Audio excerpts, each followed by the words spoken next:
अरे भगवे आमुचे रक्त तळपतो तप्त हिंदवी बाणा जात गोत्र आणि धर्म आमुचा शिवसेना शिवसेना शिवसेना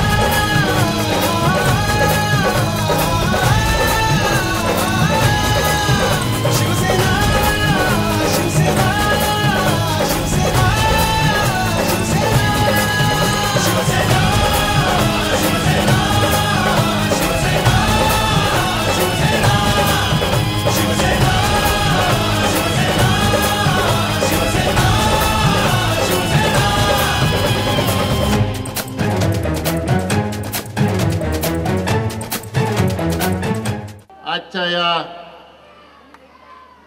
महिला मेळाव्याला मुद्दाम उपस्थित असलेल्या आदरणीय रश्मीताई, आपल्या सगळ्यांचे आवडते आदेशजी, जिल्हा प्रमुख विजयजी चौगुले, मंचावरील सर्व अतिथीगण आणि बऱ्याच वेळापासून या ठिकाणी उपस्थित असलेल्या बंधू आणि भगिनींनो, आदेशीमध्ये आणि आपल्यामध्ये फार वेळ मी आपला घेणार नाही.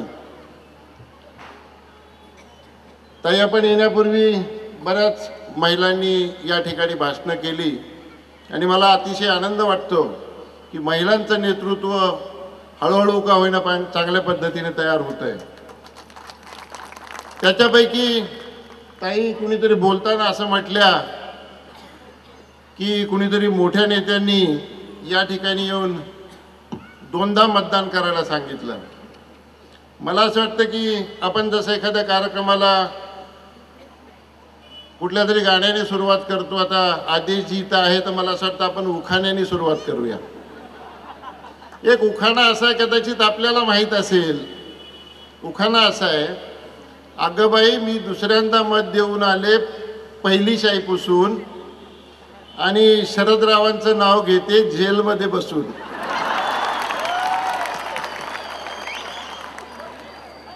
तर विचार करा मित्रांनो, जेलमध्ये जायचं आहे का? विजयराव बोलले ते बरोबर आहे. खोटं मतदान तयार करणं, बाहेरच्या लोकांची नावं नोंदवणं आणि जिंकून येणं हे दिवस आता संपलेले आहेत. विजयराव, तुम्ही असं म्हटलं की आम्ही तक्रार करू. मी आपल्याला सांगतो, आजच आम्ही ठाण्याला त्याच्या बाबतीमध्ये तक्रार नोंदवून आलेलो आहे. खरं तर हा महिलांचा मेळावा आहे. या ठिकाणी अनेक महिला फेटा वगैरे बांधून मॅडम बसलेल्या आहेत, आदिजी बसलेल्या आहेत या सगळ्या. त्याच्यावरून मला आमच्या सौभाग्यवतीने आज दुपारी एक मेसेज पाठवला. तुम्हाला बघून मला भीती वाटते खरं. आमच्या सौभाग्यवतीने मला एक मेसेज असा पाठवला की जी बायको पृथ्वी तलावर नवऱ्याला घाबरते तिला नंतर स्वर्ग मिळतो, मात्र जिचा नवरा पृथ्वी तलावर बायकोला घाबरतो त्या बायकोला इथेच स्वर्ग असतो. तर मित्रांनो, अशी परिस्थिती आहे. आणि या महिला मेळाव्याच्या निमित्त मला संयोजकांनी बोलण्याची संधी दिलेली आहे. अनेक विषय आहेत, अनेक गंभीर विषय आहेत. फार वेळ मी आपला घेणार नाही. फक्त सुरुवातीला एक गोष्ट सांगतो की वैभवनी आणि विजयनी दोन विषय जे या ठिकाणी उपस्थित केलेले आहेत, एक क्लस्टरचा विषय आणि ज्या आमच्या माथाडी कामगारांना नोटिसा दिल्या होत्या. मला आठवतं 2009ला नोटिसा दिल्या आणि त्यानंतर आता इलेक्शन आल्यानंतर 2014ला तुम्ही त्यांची घरं पाडायला निघालेले आहेत. तुम्ही जे आव्हान स्वीकारलेलं आहे त्याच्यामध्ये संपूर्ण शिवसेना आपल्याबरोबर असेल, त्याच्यामध्ये कुठल्याही प्रकारची काळजी आपण करण्याची गरज नाही आहे. मित्रांनो, मोदींना आपल्याला पंतप्रधान करायचं म्हणून सगळ्या देशामध्ये एक प्रकारची लाट निर्माण झालेली आहे आणि या लाटेचं रूपांतर आपल्याला सुनामीमध्ये करायचं आहे. आणि या सुनामीमध्ये या ठिकाणची जी सगळी भ्रष्ट मंडळी आहेत, ही भ्रष्ट मंडळी कायमची गाडली गेली पाहिजेत. भ्रष्टाचार म्हणजे त्याला काही मर्यादाच या शहरामध्ये राहिलेली नाही. बघा, विजयराव एक शाळेचं उदाहरण देत होते. मी या ठिकाणी 4 वर्ष आयुक्त होतो. आदेशजी, मी आपल्याला सांगतो, या शहरामध्ये मी जेव्हा कमिशनर म्हणून आलो त्यावेळी विषय तुम्ही काढला विजयराव म्हणून सांगतो, 50 शाळा होत्या आणि 50च्या 50 शाळा ग्रामपंचायत काळातल्या होत्या.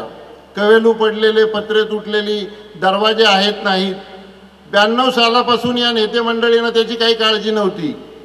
मी काही शाळांमध्ये भेट दिल्यानंतर आमच्या अधिकाऱ्यांच्या मदतीनं आम्ही एक शाळा विजन घेतलं आणि 100 कोटी रुपये खर्च करून 1.5-2 वर्षाच्या आत 50च्या 50 नवीन आपण इमारती उभ्या केल्या.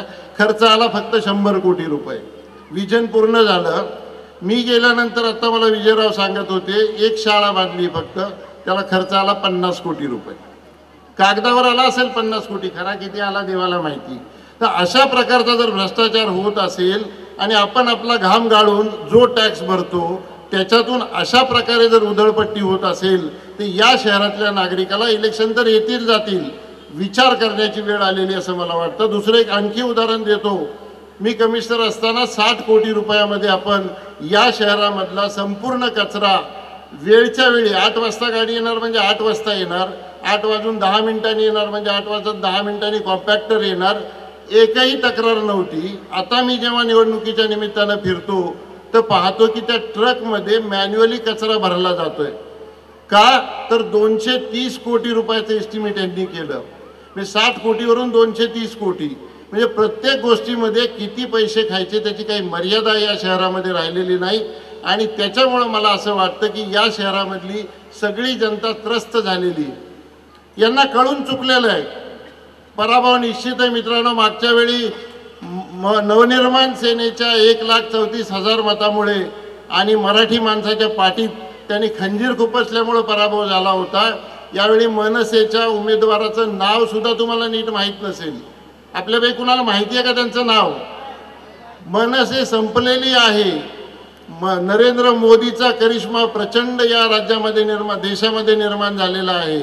आणि सगळ्यात महत्त्वाचं म्हणजे आठवले साहेब आपल्याबरोबर आहेत. 10% मतं मागच्या वेळी या भ्रष्टाचारी लोकांबरोबर होते, यावेळी पूर्ण आठवलेंचा समाज आपल्याबरोबर काम करतो आहे.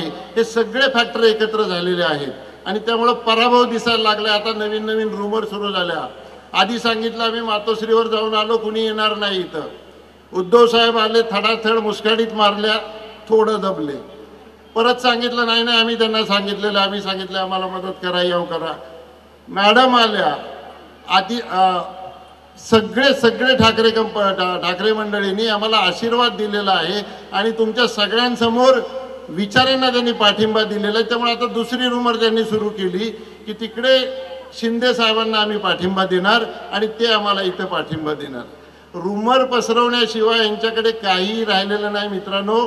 मी तुम्हाला सांगतो, मी बारामतीचा आहे, मी तुम्हाला सांगतो की यांना पाडण्यासाठी फार मोठ्या नेत्यांनी इथल्या सगळ्या लोकांना कल्पना दिलेली की यांचं खूप झालं आता एका कंपनीचं, सगळं घरातच आहे, यांना आता मेहरबानी करून घरी बसवा. त्यांची माणसं तुम्हाला कुठेही काम करताना दिसणार नाहीत. या शहरामधले सत्ताधारी पक्षाचे जे नगरसेवक आहेत त्या नगरसेवक आमच्या संपर्कामध्ये आहेत. मी नावं जाहीरपणाने सांगू शकत नाहीत. त्यांना असं वाटतंय साहेब कसंही करा, तुम्हाला सगळी माहिती आहे, आमची या गुलामगिरीतून सुटका करा. परेशान झाले तुम्हाला सांगतो. कारण 5% एका ठिकाणी गेल्यानंतर विचार तेही परेशान होणं साहजिक आहे. त्यांना असं वाटतं कधी या गुलामगिरीतून आम्ही बाहेर पडतोय. प्रत्येक माणूस आमच्या संपर्कामध्ये आहे. आता सगळेच म्हणजे रिपब्लिकन पार्टी असेल, भाजप असेल, शिवसेना असेल, समाज पक्ष असेल, मेटेंचा पक्ष असेल, सगळे एका बाजूला झालेले आहेत. आता यांच्याकडे फक्त पैसे राहिलेले आहेत आणि पैसे फेकायचे. ते पैसे कसे लुटलेले आपल्याला सगळ्यांना माहिती आहे. 5%तून जमा झालेला माल आहे हा सगळा. विजयराव तुम्ही म्हटलं की पैसे घेऊ नका. आता मला जाहीरपणाने बोलता येत नाही, पण मला असं वाटतं की खूप लुटलंय, थोडं लोकांना मिळतंय त्याच्यातलं. मित्रांनो, शिवसेना आणि संबंध महायुती अतिशय ताकदीने या ठिकाणी उतरलेली आहे. यावर्षी बोगस मतदान जे करतील ते जेलमध्ये जातील अशी आम्ही व्यवस्था करतोय. अतिशय चांगले ऑब्झर्वर या ठिकाणी आलेले आहे. संपूर्ण रेव्हेन्यू प्रशासन, संपूर्ण पोलीस प्रशासन हे अत्यंत इम्पार्शल आहे. मी असं नाही म्हणत की त्यांनी आम्हाला मदत करावी, परंतु अत्यंत इम्पार्शल पद्धतीने काम करतो आहे. आमचे सगळे सैनिक ही माहिती काढतायत आणि थोड्या दिवसामध्ये तुम्हाला दिसेल की यांचे जे काळे धंदे आहेत आणि पैशाच्या माध्यमातून माणसांना खरेदी करण्याचे जे मार्ग आहेत हे बंद झालेले असतील. राजन विचारेसारखा एक अत्यंत सच्छील, अत्यंत धार्मिक आणि अत्यंत अनुभवी उमेदवार तुम्हाला मी दिलेला आहे. उद्धवजींनी सांगितलं, उद्धवजी परवा मी आता ताईनं सांगत होतो की अमरावतीवरून मला फोन केला, नाटाजी कसं काय चाललंय, काय अडचणीत अमुक तमुक. म्हणजे इतकी काळजी घेणारा नेता या सेनेकडे आहे. आपण जसं म्हणतो ना, घार उडते आकाशी चित्त तिचे पिलापाशी, तसं विजयराव तुमच्याकडे चित्त आहे साहेबांचं, लक्ष ठेवा. त्याच्यामुळे असा नेता आमच्या मागे उभा आहे आणि त्यांनी सांगितलं काही अडचण असेल मी तुमच्या पाठीशी आहे. मित्रांनो, दादागिरीचे, दहशतवादाचे, खोट्या पोलीस केसेस करण्याचे दिवस संपलेले आहेत. कुठल्याही प्रकारची अडचण नाही आहे. एका बाजूला राजन विचारे सारखा अत्यंत ऑनेस्ट, आयुष्यामध्ये त्यांनी या माणसाने 80 सालापासून काम करतो मी पाहतो. शाखा प्रमुख होता, 4 वेळा नगरसेवक होता, आमदार होता, महापौर होता, स्टँडिंग कमिटी चेअरमन होता. एवढा सुद्धा दाग त्याच्या पांढऱ्या कपड्यावर लागला नाही टक्केवारीचा. आणि दुसऱ्या बाजूला पांढऱ्या कपड्यावर एवढे डाग आहेत की तुम्हाला आता डाग लावायला सुद्धा जागा शिल्लक नाही.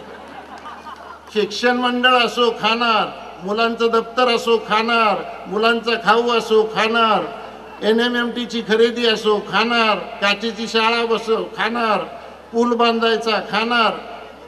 म्हणजे त्यांना असं वाटतं की घटनेत, आपल्या डॉक्टर बाबासाहेब आंबेडकरांच्या घटनेत अशी काही तरतूद आहे का की 5% घेतल्याशिवाय कुठलं काम करायचं नाही.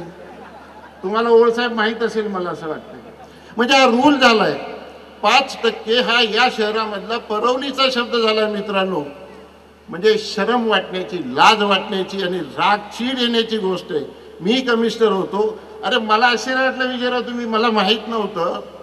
एक महान नेते इकडे मला टायरोलीमध्ये, त्यांनी 2.5 कोटी रुपये खाल्ले महापालिकेचे खोटी बिलं करून. त्यांना मी 6 महिने आत टाकलं. त्यांना आत टाकल्याबरोबर नाहटा साहेब एकदम बेकार झाले, नाहटा साहेब वाईट झाले, नाहटा साहेब इनकॉम्पिटंट झाले. अरे मी तुम्हाला सांगतो, तुमची सत्ता होती, जनरल बॉडीचे ठराव बघा, स्टँडिंग कमिटीचे ठराव बघा, 100 वेळा या नाहटांचं अभिनंदन तुम्ही केलेलं आहे.